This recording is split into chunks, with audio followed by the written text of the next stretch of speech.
안녕하세요. 지식머니입니다. 오늘은 많은 부모님들의 관심사인 키 크는 주사, 즉 성장 호르몬 주사에 대한 오해와 진실을 파헤쳐보는 시간을 가져볼 텐데요. 과연 이 주사가 우리 아이의 키를 쑥쑥 키워주는 마법의 주사일까요? 아니면 우리가 모르던 진실이 숨어 있을까요? 오늘 이 영상에서 성장 호르몬 주사의 실체부터 건강보험 적용 범위, 급증하는 처방량의 문제점, 그리고 가장 중요한 부작용과 비용까지 여러분이 궁금해하실 모든 것을 솔직하게 이야기해 드릴게요. 요즘 주변에서 키 크는 주사 맞힐까? 이런 이야기 많이 들어보셨을 거예요. 하지만 성장 호르몬 주사는 사실 키 크는 주사가 아니라 저신장 치료제입니다. 식품의약품안전처에서도 특정 질환으로 인한 성장 부전 치료를 위한 의약품이라고 명확히 밝히고 있어요. 그렇다면 어떤 경우에 건강보험 적용을 받을 수 있을까요? 소아성 성장호르몬 결핍증, 터너 증후군, 소아 만성 신부전 등 특정 질환을 가진 아이들에게만 급여 혜택이 주어집니다. 이 외에는 대부분 비급여로 처방되는데요.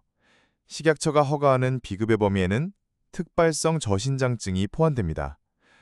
특발성 저신장증은 또래 100명 중 3명 이하로 키가 작지만 특별한 원인 질병 없이 성장호르몬 분비는 정상인 경우를 말합니다.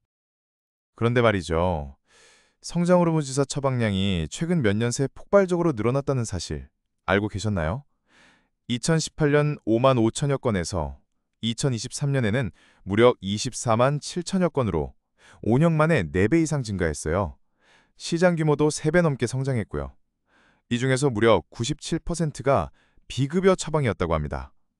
즉, 저신장증이나 관련 질병이 없는 아이들에게도 키 성장을 위해 처방되었다는 의미인데요. 여기서 중요한 질문. 과연 저신장증이 없는 일반 아이들에게도 성장호르몬 주사가 효과가 있을까요? 안타깝게도 국내에 유통되는 성장호르몬제들은 일반인을 대상으로 임상시험이 진행되지 않았습니다. 식약처는 저신장증이 없는 아이들에게 어떤 효과가 나타나는지 확인된 바 없다고 공식적으로 밝히고 있어요. 일부 연구에서 특별성 저신장증 환자의 경우 평균 5.29cm 정도 키가 더 커졌다는 결과가 있지만 이는 키가 하위 3% 이하의 환자에게만 해당되는 이야기입니다. 성장호르몬 주사는 비용 부담도 만만치 않아요. 비급여로 맞으면 한 달에 약 80만 원, 1년이면 거의 1,000만 원에 육박하는 돈이 들어요. 건강보험이 적용돼도 월 8만 원 정도, 연간 100만 원 내외의 비용이 발생합니다. 더 큰 문제는 부작용입니다. 성장호르몬 주사 관련 이상 사례는 2018년 320건에서 2022년 1604건으로 약 5배 증가했어요. 가장 흔한 부작용은 주사 부위 통증, 두통, 구토, 두드러기 등 심각하게는 대퇴골두 골단분리증, 척추 측만증, 고혈당, 관절통 같은 중대한 부작용도 보고되고 있습니다.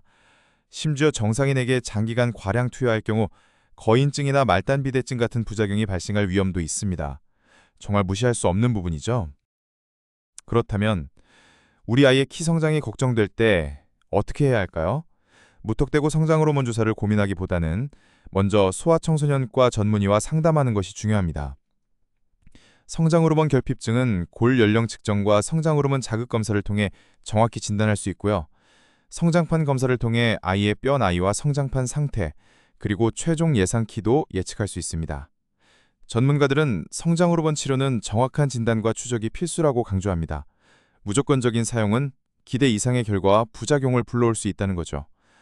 키도 중요하지만 아이의 건강과 삶의 질을 종합적으로 고려하는 것이 우선이라고 당부합니다.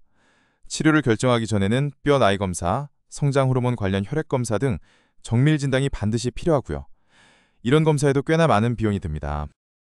자, 오늘 영상 어떠셨나요? 성장호르몬 주사에 대한 궁금증이 좀 풀리셨나요? 단순히 키 크는 주사가 아니라 특정 질환 치료제라는 점과 무분별한 사용은 부작용을 일으킬 수 있다는 점을 꼭 기억해 주셨으면 좋겠습니다. 우리 아이의 키 성장에 대한 고민, 이제는 현명하게 접근해야 할 때입니다. 오늘 영상이 유익했다면 구독과 좋아요, 알림 설정 잊지 마시고요. 다음에도 더 유익한 정보로 찾아올게요. 지식머니였습니다. 감사합니다.